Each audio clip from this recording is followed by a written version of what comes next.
sama giwacho ni gidhi choko pesa makama ok ochuno ni nyaka giyude nikech king'iyo chenga nitie gimiluongo ni target forecasting. Forecasting tiende niya wang'iyo ni wadwaro 50,000. 50,000 ni wadhi yude kama. Wadhi juogo gima chalo kama pesa makama, wadhi juogo gima chalo kama pesa makama. Sami wacho ni dwaro 50,000 to kiyude. Kata tax measures kata yore miketo midwa dhi yudego ok ochopo kare.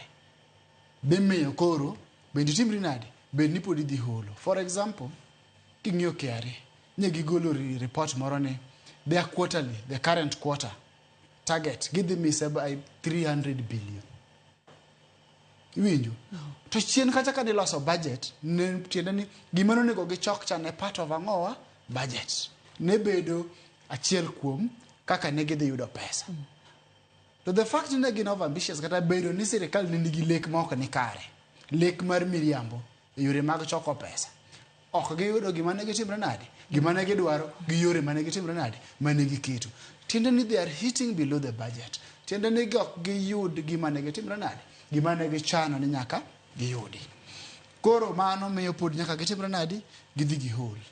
Tipenjo ni to ang'o momiyo expenditures wabe timre nade? Medre.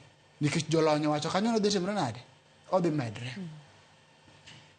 Samitimo budget kata sama wawach ni iloso chenro mar sirkal, chenro mar omenda mar sirkal mar higa mangima.